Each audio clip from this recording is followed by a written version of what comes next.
Tilka Manjhi Bhagalpur university के commerce विभाग में चल रहे एमबीए के कोर्स को all India council for technical education की मान्यता नहीं है। पिछले कई वर्ष से यह कोर्स बिना एआईसीटीई की मान्यता के ही चल रहा है, जिसका खुलासा आरटीआई से हुआ है। मामला तब प्रकाश में आया जब सुदर्शन कुमार ने आरटीआई के तहत all India council for technical education से टीएमयू में चल रहे एमबीए प्रोग्राम के मान्यता की जानकारी मांगी। वहीं बीते 20 मार्च को एआईसीटीई के सहायक निदेशक सह जन सूचना अधिकारी ने सुदर्शन कुमार को सूचित किया कि वर्ष 2018-19 तक एमबीए कोर्स की मान्यता एआईसीटीई ने प्रदान की थी, लेकिन वर्ष 2019-20 से 2023-24 तक तिलकामाझी भागलपुर यूनिवर्सिटी के एमबीए प्रोग्राम की मान्यता अखिल भारतीय तकनीकी शिक्षा परिषद द्वारा प्रदान नहीं की गई है।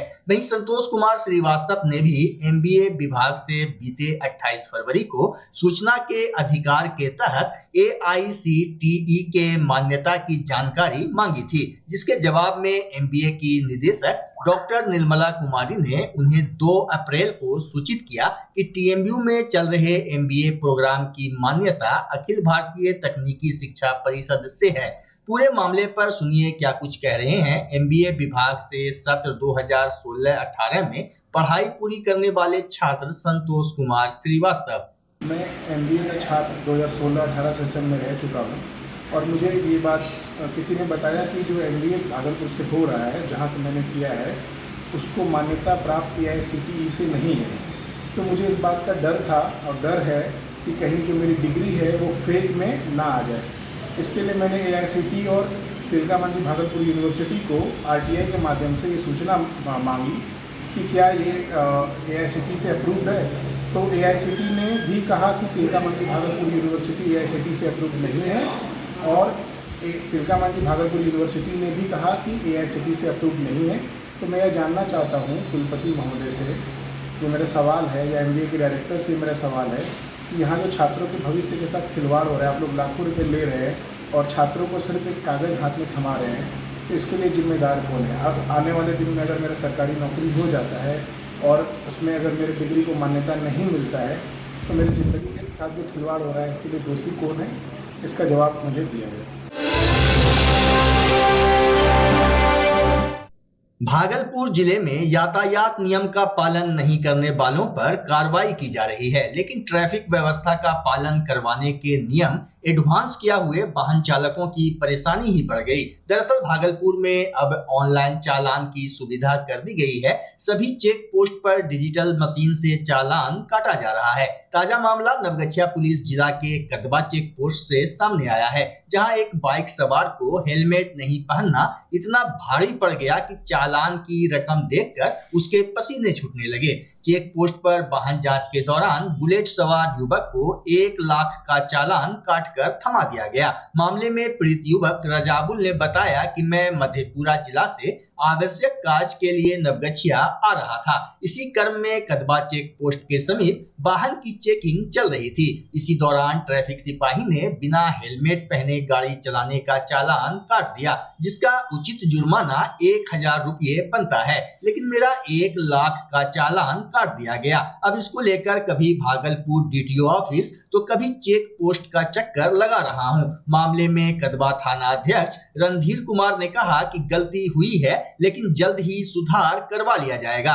कदवा थाना अध्यक्ष रणधीर कुमार सिंह ने वरीय पुलिस अधीक्षक को चिट्ठी के माध्यम से जानकारी दी है, जिसमें उन्होंने टेक्निकल इशू की वजह से ऐसी गलती होने की बात कही है। उन्होंने कहा कि अब यह सुधार कंट्रोल रूम से ही हो सकता है। क्या हुआ था सर? हम जा रहे थे इमरजेंसी में नवगछिया, उसके बाद हेलमेट नहीं था। ये चालान के लिए पेपर मंगाए, पेपर घर पे भूल गए थे। पेपर जो है मंगाए तो एक पेज देख लिया, उसके बाद फिर भी बोला कि चालान काट दो। ठीक है, उसके बाद दूसरा तीसरा पेज ये देखा ही नहीं मैडम, वो चालान कर दिया 1 लाख का। 1 लाख का? जी 1 लाख का चालान कर दिया। ये हेलमेट नहीं था, हेलमेट नहीं, पेपर घर पे भूल गया था, इंश्योरेंस नहीं था गाड़ी का साथ में, ठीक है, लाइसेंस नहीं था ड्राइवर। 1 लाख रुपये चालान? 1 लाख रुपये चालान? जी 1 लाख का चालान कर दिया। कहाँ घर हुआ आपका? चंदा। जा कहाँ रहे थे आप? नौगछिया जा रहे थे सर, इमरजेंसी में। अभी क्या हुआ है उसके बाद? अभी जब मधेपुरा गए थे, बोले थे कि DTO ऑफिस से बात करने के लिए, तो मधेपुरा में फिर बोला कि वहाँ जाओ कैंप पे जहाँ चालान हुआ है, काटा है, वहाँ से चालान एक तो ये बना के देगा आवेदन, वो भागलपुर DTO ऑफिस में देना है। तो वहाँ पे जब गए तो एक फॉर्म दिया निकाल के, बोला फिर कि जाओ कैंप पे जहाँ पे चालान कटा है, वहाँ पे वो खुद ही फॉर्म भर के वो SP साहब के पास जमा करेगा। उसके बाद उसका जहाँ लॉगिन ID होगा वहाँ पे जमा करेगा। भागलपुर मारवाड़ी कॉलेज राष्ट्रीय सेवा योजना के बैनर तले पंछी बचाओ अभियान की शुरुआत की गई। प्राचार्य डॉक्टर शिव प्रसाद यादव ने सभी स्वयंसेवक से अपील करते हुए कहा कि गर्मी के मौसम में महाविद्यालय कैंपस एवं अपने आसपास पेड़ में पक्षियों के लिए दाना और पानी जरूर रखें। मौके पर राष्ट्रीय सेवा योजना के कार्यक्रम पदाधिकारी वासुकी कुमार ने भी सभी स्वयंसेवक से परिंदों का सहारा बनने और पर्यावरण को सुरक्षित रखने की बात कही। कार्यक्रम के दौरान स्वयंसेवकों ने नारा लगाया कि हम अपना कर्तव्य निभाएंगे, पंछियों को बचाएंगे। प्रोग्राम में हरिओम, मयंक, शिवसागर, दुर्गेश, रूपेश, निक्की आनंद, रंजन, दीपशिखा, दिव्यांश, निशा और अनमोल ने अहम भूमिका निभाई। घर शिफ्ट करना हो या ऑफिस रीलोकेट करना हो, मेक माई शिफ्ट के साथ अपने सामान को सुरक्षित पहुंचाइए कहीं भी कभी भी। मेक माई शिफ्ट देते हैं residential and office relocation, long distance relocation, heavy machine shifting, packing and moving, international and intercity moving, car transportation जैसी ढेरों best services. Make my shift packers and movers. For bookings call 8298-181-018 या log on करें www.makemyshift.in। Rinku LED bulb, एक बार लाओ और चलाते ही जाओ। हमारे LED बल्ब्स है क्वालिटी में नंबर 1 और एनर्जी एफिशिएंट, जो रखे एनवायरनमेंट और आपके बिजली के बिल दोनों का ख्याल। रिंकू LED बल्ब के साथ एनर्जी बचाओ और बिल घटाओ। ये है पावर सेविंग लाइट जो चले लंबे समय तक और रखे आपके घर को रोशन। हमारे यहाँ LED लाइट्स मिलते हैं एक व्यापक रेंज में, जो आपकी हर जरूरत को पूरा करेगी। लेकिन यही नहीं, हमारे LED लाइट सिर्फ चमकदार नहीं बल्कि एनवायरनमेंट फ्रेंडली भी है। तो आज ही लाओ रिंकू LED बल्ब और पाओ 1 साल की वारंटी का भरोसा। रिंकू LED बल्ब्स, नई जनरेशन के स्मार्ट बल्ब्स। आज ही संपर्क करें 8651063786 या मेल करें rinkooledbulb@gmail.com। हमारा पता असाननपुर, भागलपुर, बिहार 812002। बच्चा जब जन्म लेता है तो कई बार बच्चा तुरंत नहीं रोता है, रोने में देर हो जाता है। ऐसे में बच्चा क्षतिग्रस्त हो जाता है और उसके बचने की संभावना कम हो जाती है। और यदि बचा तो भविष्य में उसमें विकलांगता की समस्या आती है, जिसे CP कहते हैं, जिसका कोई माकूल इलाज नहीं है और ज़िंदगी भर बच्चा विकलांगता से जूझ सकता है। ऐसे में पूरे संसार में कूलिंग थेरेपी का सहारा लिया जाता है। जन्म से ठीक 6 घंटा के अंदर यदि उसको कूलिंग थेरेपी दिया जाए तो उससे उसका CP की समस्या कम होती है और बचने की भी संभावना बढ़ती है। पहली बार बिहार झारखंड में आपके शहर के स्नेह नवजात शिशु बाल सेवा केंद्र में यह मशीन उपलब्ध है। कभी भी ऐसी बात हो कि बच्चा रोने में विलम्ब हो गया तो आप स्नेह नवजात शिशु बाल सेवा केंद्र में जरूर संपर्क करें।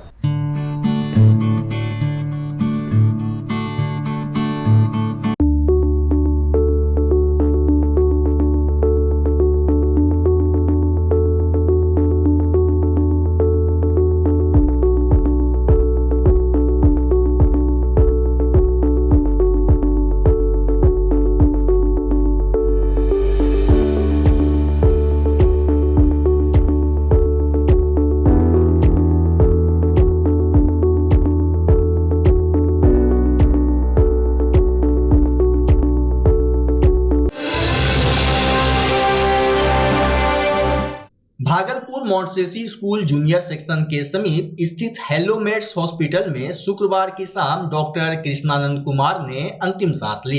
वे भागलपुर भीकनपुर स्थित कार्टिज कंपाउंड के रहने वाले थे। बता दें कि डॉक्टर के कुमार पूर्वी बिहार के सबसे बड़े अस्पताल जवाहरलाल नेहरू मेडिकल कॉलेज अस्पताल में पैथोलॉजी विभाग के पूर्व एचओडी थे। वहीं डॉक्टर के कुमार के पुत्र सह हेलोमेट्स हॉस्पिटल के निदेशक आनंद कुमार ने बताया कि वे पिछले कई दिनों से बीमार चल रहे थे। उनकी उम्र लगभग 85 वर्ष थी और शाम में अचानक हार्ट अटैक हो गया। वहीं डॉक्टर कृष्णानंद कुमार के निधन की खबर सुनते ही मायागंज अस्पताल के कई डॉक्टर, कर्मी और आसपास के लोग उनके आवास पर पहुंचे और शोक संतप्त परिवार को सांत्वना देते हुए ढांढस बढ़ाया। मौके पर डॉक्टर सुदर्शन सिंह ने बताया कि डॉक्टर के कुमार की शव यात्रा भीकनपुर कार्टिज कंपाउंड स्थित आवास से शनिवार को करीब 2 बजे निकाली गई। गौरतलब हो कि डॉक्टर कुमार अपनी सेवा से प्रभावित करने वाले व्यवहार कुशल व्यक्ति थे। उनके आकस्मिक निधन से भागलपुर में शोक की लहर दौड़ गई।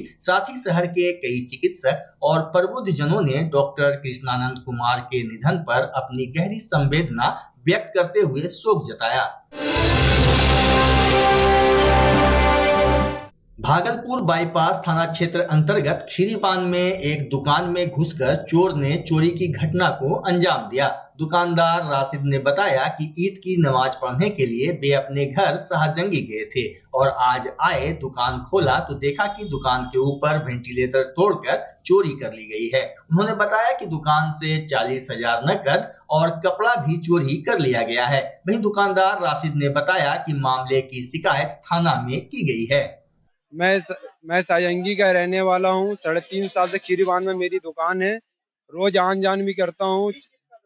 कपड़े की दुकान है जी। मैं रोज आन जान करता हूँ। फिर चांद रात के दिन रात भर यहीं चलता। उसका ये सब हुआ, बिक्री उक्री हुआ, जितना भी हुआ सब दराजे में पैसा था। उसे हम 7:30 बज गया है। ईद की नमाज पढ़ने के लिए मेरे को लेट हो रही थी। उसे हम खाली दराज में लॉक लगाया और फिर चले गए।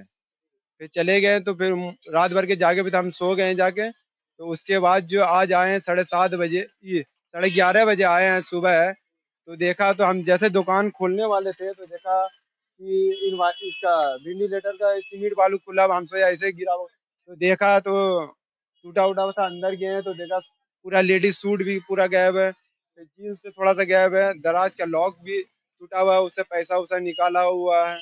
बस उतना ही सा सामान। फिर अभी फिलहाल अभी देखा ना कुछ चोरी हुआ, पैसा भी चोरी हुआ, 40 से प्लस चोरी हुआ। क्या नाम हुआ?